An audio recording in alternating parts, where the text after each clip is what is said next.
campanas de la capilla empezaron a sonar cuando Inés Arriaga pisó otra vez el rancho La Candelaria. Nadie las tocó, nadie estaba dentro. La capilla llevaba años cerrada con una cadena oxidada, cubierta de polvo, telarañas y malas memorias. Pero aquella tarde, cuando la mujer apareció al final del camino viejo, las campanas sonaron 3 veces. 1, 2, 3. Los perros comenzaron a aullar mirando hacia el monte. Los caballos patearon los establos. Y los peones más viejos dejaron caer las herramientas, porque sabían que ese sonido no anunciaba misa, anunciaba regreso.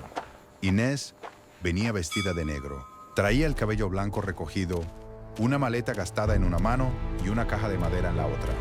Caminaba despacio sin bajar la mirada, como si cada paso estuviera cobrando una deuda antigua. Nadie habló, nadie se atrevió a decir su nombre, pero todos la reconocieron. 20 años antes, en ese mismo patio, la habían arrastrado sobre el lodo, la habían acusado de bruja, le habían cortado la trenza frente a todos, la habían culpado por la desaparición de una niña, y después la abandonaron en la Noria Negra, un rancho muerto donde, según decían los viejos, nadie sobrevivía después de escuchar su propio nombre salir del pozo. Pero Inés sobrevivió, y no volvió sola.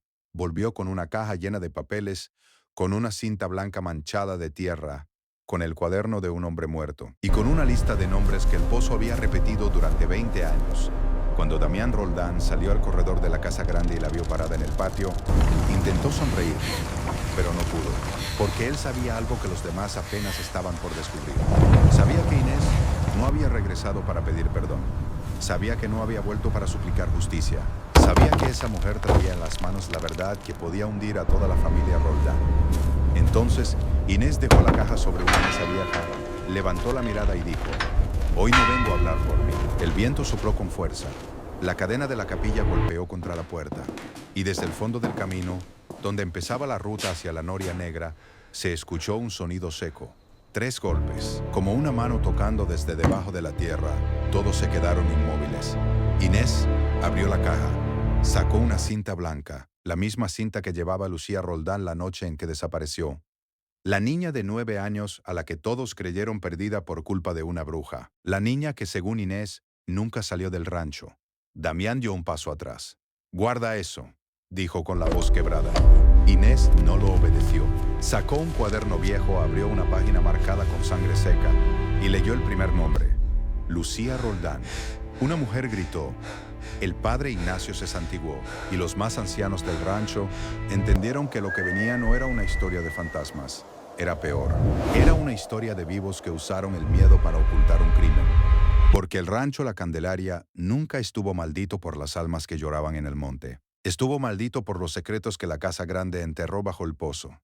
Y esa tarde, después de 20 años de silencio, el pozo empezó a devolver los nombres. Cuando Inés Arriaga volvió al rancho La Candelaria, las campanas de la capilla empezaron a sonar solas. Nadie las había tocado. Nadie estaba dentro. Y aún así, el sonido se escuchó en todo el valle. Los peones dejaron caer las herramientas. Las mujeres cerraron las ventanas. Los perros comenzaron a aullar mirando hacia el camino viejo.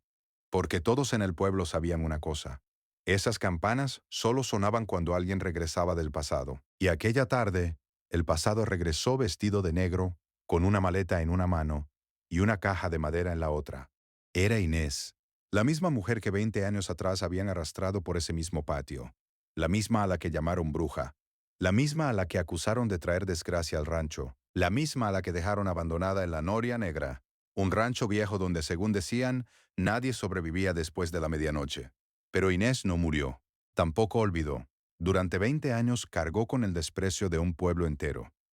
Cargó con el nombre sucio que le pusieron. Cargó con el recuerdo de una niña desaparecida.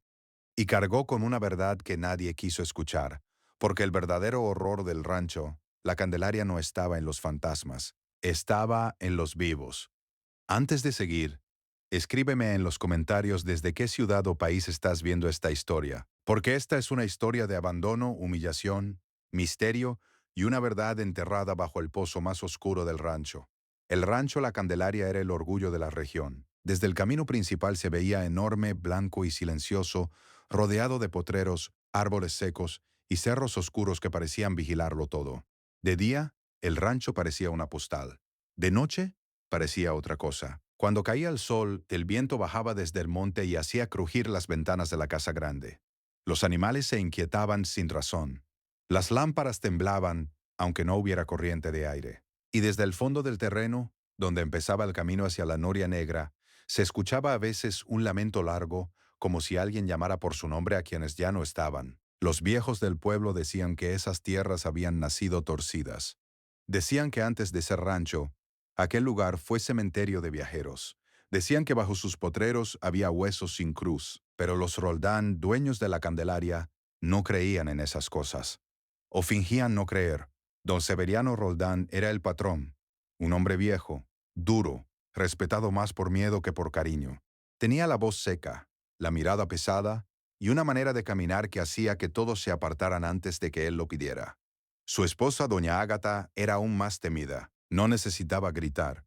Le bastaba mirar a una persona de arriba abajo para hacerle sentir que valía menos que el polvo del patio. Y luego estaba Damián Roldán, el hijo mayor. Ambicioso, elegante, cruel cuando nadie importante lo veía. Damián había estudiado en la ciudad, pero regresó al rancho con el orgullo de quien se cree demasiado fino para trabajar la tierra y demasiado poderoso para obedecer a nadie. Desde joven quiso controlar la Candelaria. Pero don Severiano no confiaba en él. Decía que Damián tenía manos limpias porque otros se las ensuciaban por él. Y eso era verdad. En esa casa también vivía Lucía, la hija menor de los Roldán. Una niña de 9 años, delgada, pálida, con ojos grandes y una costumbre extraña. Hablaba con los árboles, con los animales y con la capilla vacía. Muchos decían que era rara. Inés decía que solo era una niña sola. Inés Arriaga había llegado al rancho siendo casi una criatura. Su madre fue lavandera de la casa grande y murió de fiebre cuando Inés tenía 10 años. Don Severiano permitió que la niña se quedara en la cocina, no por bondad, sino porque necesitaban manos que trabajaran sin hacer preguntas. Inés creció sirviendo mesas ajenas. Aprendió a preparar café antes de saber escribir bien. Aprendió a curar animales con hierbas. Aprendió a caminar sin hacer ruido. Aprendió a bajar la mirada cuando doña Ágata la llamaba. Pero también aprendió a observar, y esa fue su desgracia, porque en los ranchos donde todos callan, la persona que observa demasiado se vuelve peligrosa. Inés era la única que trataba a Lucía con ternura. Le peinaba el cabello, le contaba historias, le llevaba leche caliente cuando la niña no podía dormir. Y cuando Lucía decía que por las noches escuchaba voces saliendo del pozo viejo, Inés no se burlaba, solo le preguntaba qué decían esas voces. Lucía respondía siempre lo mismo. Dicen nombres. Inés pensaba que eran imaginaciones de niña, hasta que una noche también los escuchó. Era tarde. La casa grande estaba en silencio. Inés volvía de dejar una bandeja en el cuarto de doña Ágata cuando vio a Lucía parada al final del corredor, descalza mirando hacia el patio. «Niña, ¿qué haces despierta?» Lucía no respondió. Solo señaló hacia la oscuridad. Inés miró. Allá, cerca del pozo seco, había una sombra. No era un árbol, no era un animal, era una persona, o algo que se parecía a una persona. La figura estaba inmóvil inclinada hacia el pozo, como si escuchara algo desde adentro. Inés quiso gritar, pero Lucía le tomó la mano. «No grites», susurró la niña. «Si gritas, se esconde la sombra», levantó la cabeza. Por un segundo, Inés creyó ver un rostro sin ojos. Luego la figura desapareció. Al día siguiente, Inés fue al pozo. Estaba seco desde hacía años. Tenía piedras negras alrededor y una tapa de madera vieja que nadie usaba. Se acercó con cuidado. Desde adentro subía un olor a humedad, tierra podrida y encierro. Inés escuchó. Nada. Pero cuando estaba por irse, algo golpeó desde el fondo. 3 golpes lentos, separados. Como una mano tocando desde abajo, Inés retrocedió con el corazón en la garganta. Esa misma tarde Lucía le dijo algo que cambió todo. «Mi hermano Damián va al pozo cuando todos duermen». Inés se quedó quieta. «¿Lo viste?» Lucía asintió. «Lleva papeles y una caja negra». Inés intentó calmarla. Le dijo que tal vez eran cosas del rancho, pero Lucía negó con fuerza. «No, yo lo vi. Él estaba llorando». Y después dijo que si mi padre se enteraba, todos íbamos a perderlo todo. Inés sintió miedo. No miedo de fantasmas, miedo de Damián. Porque los vivos, cuando tienen algo que esconder, son más peligrosos que cualquier aparición. Desde entonces, Inés empezó a notar cosas. Damián se reunía a escondidas con hombres de la ciudad. Entraba al despacho de don Severiano cuando el patrón dormía. Sacaba documentos. Los quemaba o los escondía. Una noche, Inés lo vio discutir con un capataz llamado Julián. Julián era un hombre nervioso, de manos temblorosas y mirada huidiza. Trabajaba para los Roldán desde hacía años, pero últimamente parecía cargar una culpa que no lo dejaba respirar. Inés escuchó apenas unas frases. La niña vio demasiado, dijo Julián. Damián lo tomó del cuello. Entonces asegúrate de que deje de hablar. Inés sintió que la sangre se le helaba. No debió escuchar eso. Y Damián no debió verla al final del corredor. Pero la vio. Desde ese día, todo cambió. Doña Ágata empezó a llamarla de otra manera. Ya no decía muchacha, ya no decía Inés, decía esa, como si nombrarla fuera a ensuciarse la boca. Damián empezó a observarla con una sonrisa delgada, una sonrisa de hombre que ya está preparando una trampa. Y en el pueblo comenzaron los rumores. Primero dijeron que Inés curaba animales con rezos extraños. Luego dijeron que hablaba sola en el lavadero. Después que Lucía tenía pesadillas por culpa de ella. Una mujer del mercado aseguró que había visto a Inés comprando velas negras. Un peón dijo que los perros aullaban cuando ella pasaba. Nadie pidió pruebas. Porque cuando un pueblo quiere creer algo malo de una mujer pobre, no necesita mucho. Solo necesita una excusa. La noche de la desgracia llegó con tormenta. El cielo se cerró desde temprano. Los caballos pateaban los establos. Las gallinas se escondieron antes del atardecer, y los truenos sonaban tan cerca que la casa grande parecía temblar desde los cimientos. Lucía no apareció a la hora de la cena. Inés fue la primera en notarlo. Buscó en su cuarto, buscó en la cocina, buscó en la capilla. Nada. Cuando avisó a la familia, Damián reaccionó demasiado rápido, como si ya supiera qué debía decir. «Revisen el cuarto de Inés», ordenó. Inés lo miró horrorizada. «¿Qué está diciendo?» Damián no respondió. Dos hombres subieron al cuarto pequeño donde ella dormía. Revisaron el baúl, la cama, la ropa, y a los pocos minutos bajaron con una cinta blanca manchada de tierra. Era la cinta que Lucía llevaba en el cabello. También trajeron una muñeca rota, unas hierbas secas y una medalla de la niña. Doña Ágata soltó un grito. Inés negó con la cabeza. «Eso no estaba en mi cuarto. Yo no puse eso ahí». Damián se acercó. «Entonces, ¿quién lo puso?» Inés lo miró, y él sonrió apenas. Solo ella lo vio. Solo ella entendió. La trampa estaba cerrada. Buscaron a Lucía toda la noche. O al menos fingieron buscarla. Gritaron su nombre por los potreros. Revisaron el establo. Caminaron hasta el arroyo. Pero nadie bajó al pozo. Nadie se acercó al camino de la noria negra. Cuando Inés pidió revisar allí, doña Ágata la golpeó en el rostro. «Cállate, bruja». Esa palabra cayó en medio del patio como una sentencia. Bruja. Después vino la humillación. Sacaron a Inés al patio principal al amanecer. La tormenta había pasado, pero el suelo seguía lleno de lodo. Los trabajadores se reunieron en silencio. Las mujeres de la cocina lloraban sin atreverse a acercarse. El padre Ignacio llegó con cara de preocupación, pero tampoco defendió a Inés. Damián se paró frente a todos y dijo que Lucía había desaparecido por culpa de ella.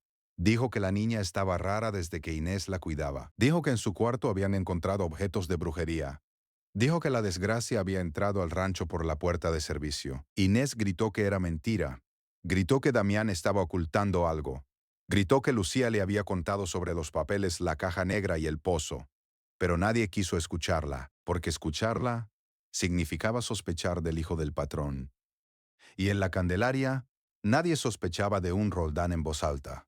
Doña Ágata se acercó a Inés, le tomó el rostro como una mano fría y le dijo: «Mi niña está perdida, y tú vas a pagar aunque el infierno tenga que tragarte». Luego ordenó que le cortaran la trenza. Para una mujer como Inés, aquella trenza era lo único suyo, su única vanidad, su única memoria de niña.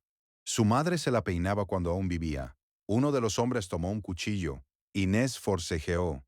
Lloró, suplicó que no lo hicieran, pero nadie se movió. El cabello cayó sobre el lodo, y el pueblo entero miró. A veces una persona no necesita cárcel para ser condenada.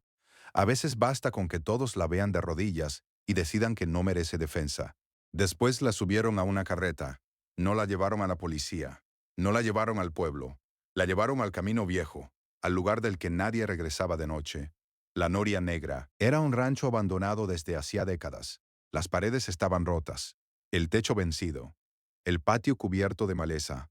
En el centro había una noria seca, profunda, rodeada de cruces sin nombre. Se decía que allí habían muerto peones durante una epidemia antigua.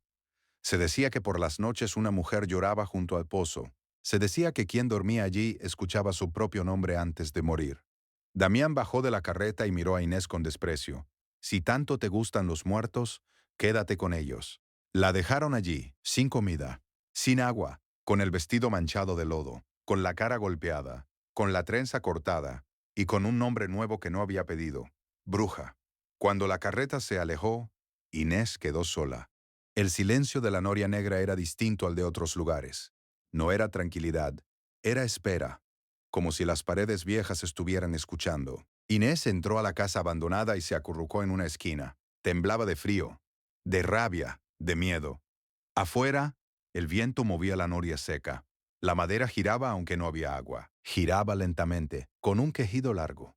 Entonces escuchó la voz, pequeña, lejana, como si viniera desde debajo de la tierra. Inés.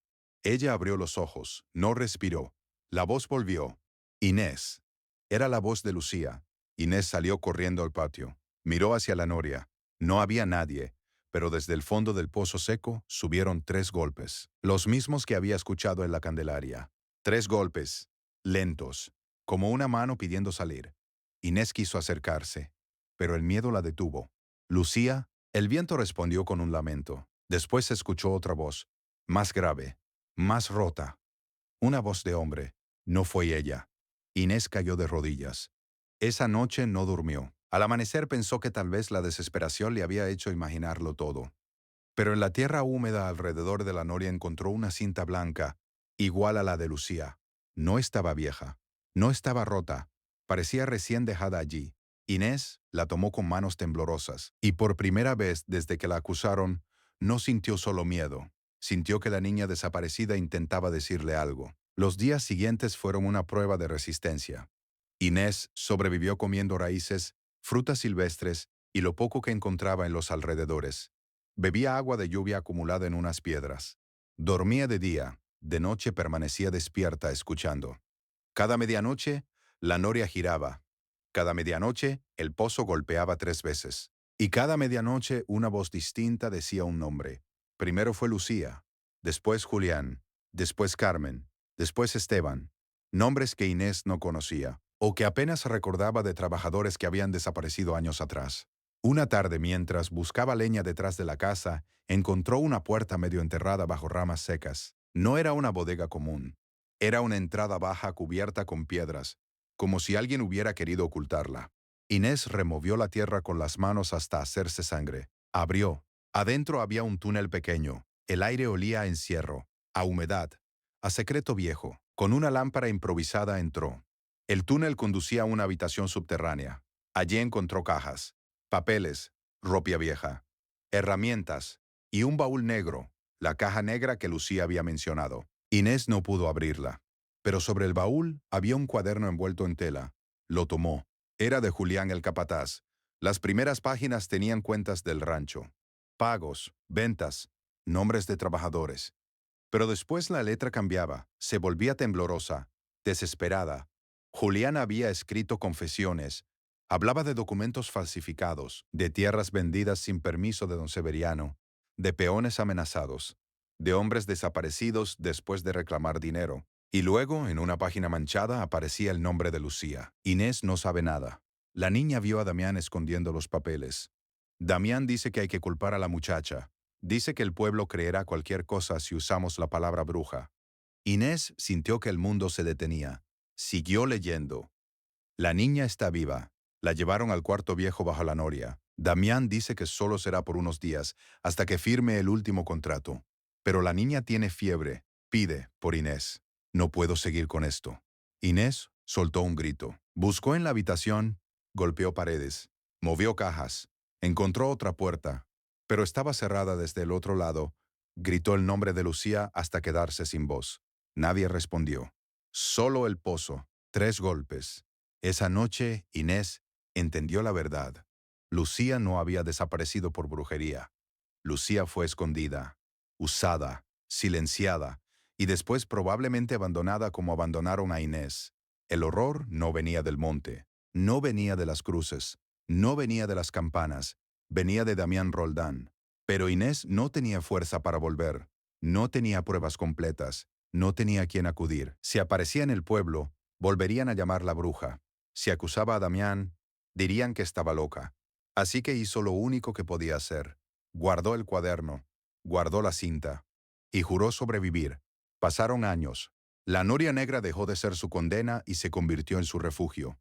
Un viejo arriero llamado Melquiades la encontró una mañana casi muerta de fiebre. No le preguntó si era bruja, no le preguntó qué había hecho.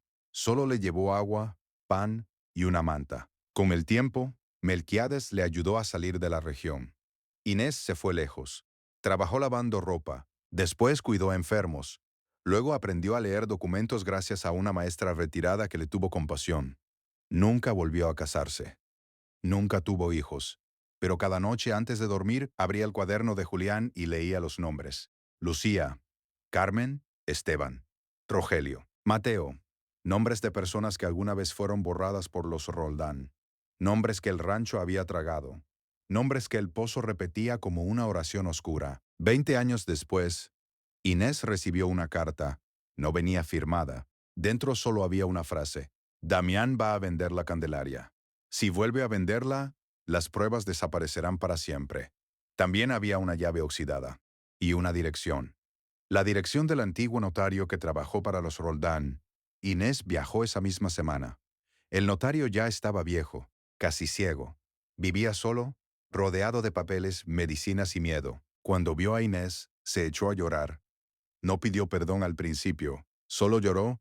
Después le entregó una caja de madera. Dentro había copias de contratos falsos, escrituras alteradas y una carta escrita por don Severiano antes de morir. La carta decía: si esta confesión llega a manos de alguien con valor, que se sepa que mi hijo Damián falsificó mi firma, vendió tierras sin permiso y desapareció a quienes podían denunciarlo. Sospecho que la niña Lucía fue usada para tapar sus crímenes. También sé que Inés Arriaga fue acusada falsamente. No tuve valor para defenderla cuando debía. Que Dios me juzgue. Inés cerró la carta. No tembló. Ya había temblado 20 años. Ahora solo quedaba regresar. Y así volvió. Llegó al rancho La Candelaria una tarde gris. La casa grande seguía en pie, pero ya no parecía orgullosa. Parecía enferma. Las paredes estaban manchadas, los corredores vencidos, los árboles secos, la capilla cerrada, y al fondo, el camino hacia la noria negra seguía cubierto de maleza, como una herida que nadie quiso limpiar. Damián Roldán salió a recibirla. Ya no era joven, tenía el rostro ancho, los ojos hundidos y una elegancia gastada, pero conservaba la misma sonrisa cruel. Miren quién volvió, dijo. La bruja. Algunos trabajadores se santiguaron. Otros bajaron la mirada. Inés avanzó sin responder. Llevaba el cabello blanco recogido, un vestido oscuro y la caja de madera entre las manos. Damián la observó con burla. Debiste quedarte muerta en la noria. Inés levantó la mirada. Eso quisiste. Pero hasta los muertos se cansaron de esperarte. El viento sopló fuerte, entonces las campanas de la capilla sonaron. Una vez, 2 veces, 3 veces. Nadie se movió. Damián palideció. ¿Quién está ahí?, gritó hacia la capilla. Nadie respondió. Inés dejó la caja sobre una mesa del patio. Hoy no vine sola. Damián miró alrededor.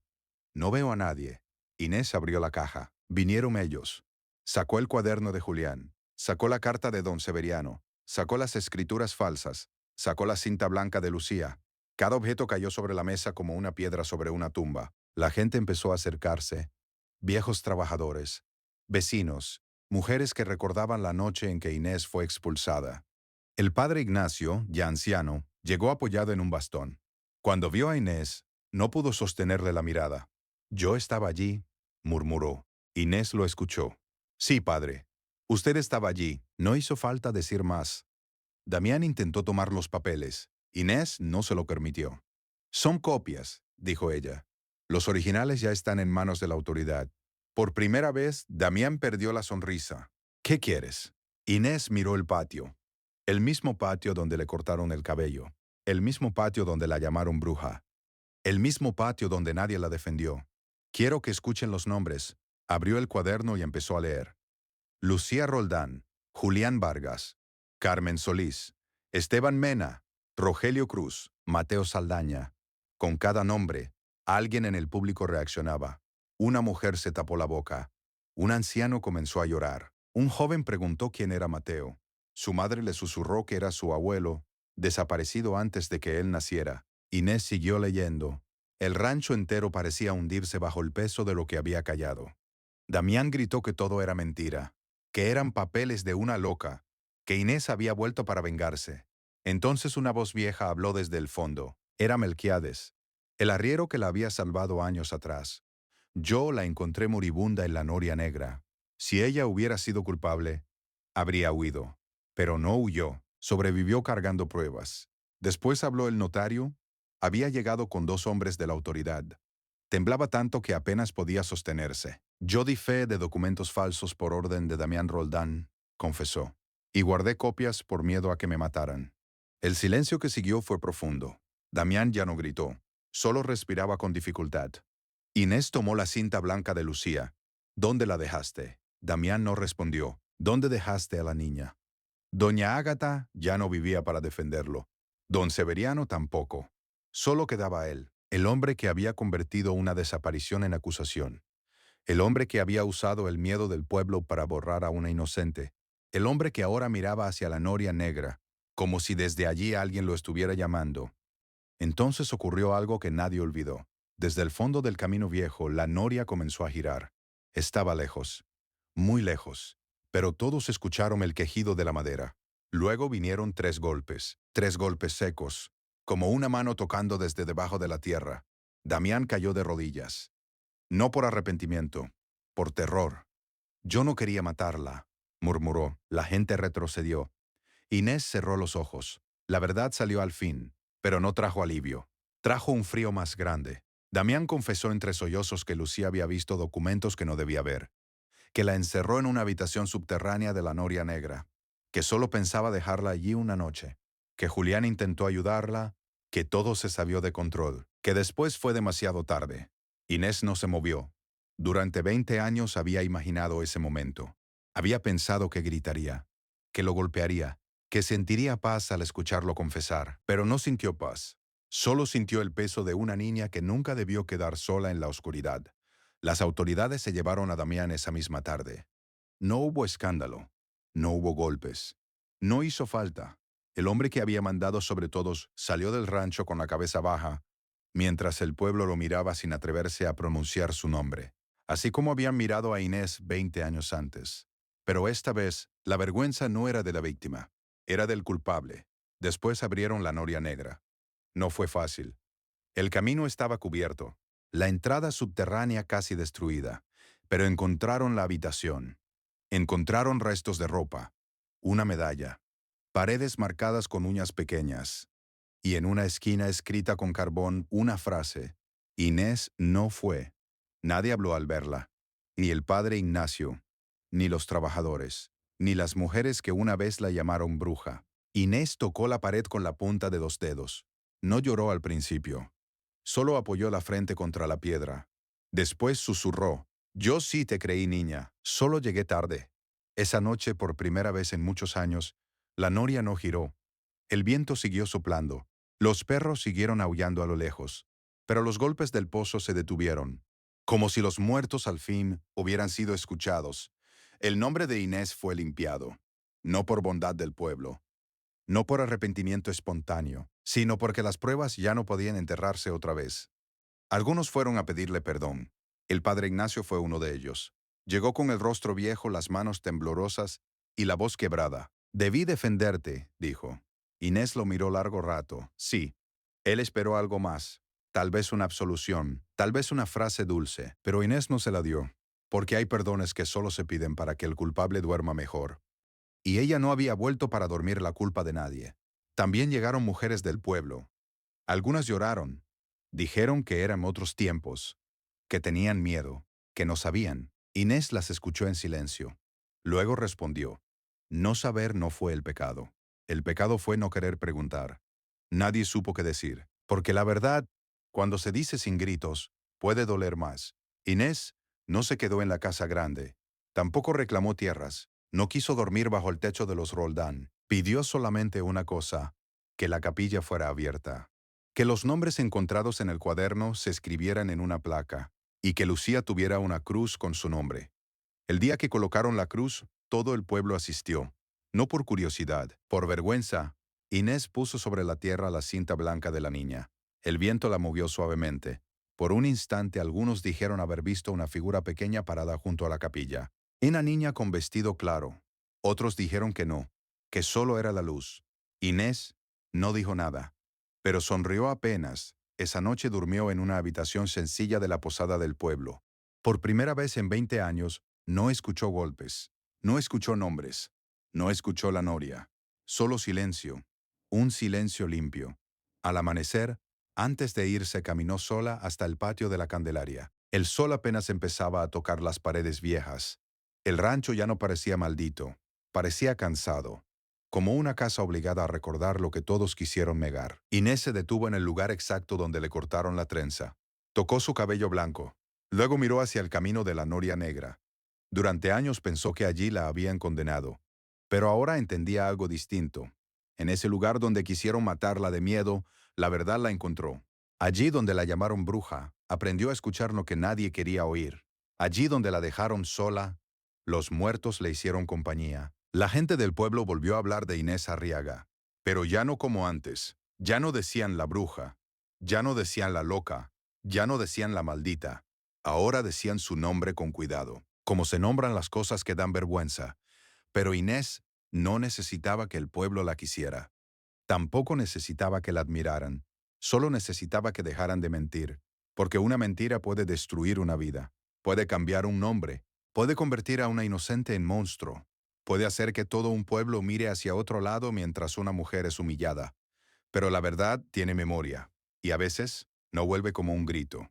Vuelve como una campana que suena sola, como una cinta blanca encontrada en la tierra, como un cuaderno escondido, como 3 golpes en el fondo de un pozo, o como una mujer que regresa después de 20 años, no para vengarse, sino para obligar a todos a mirar lo que enterraron.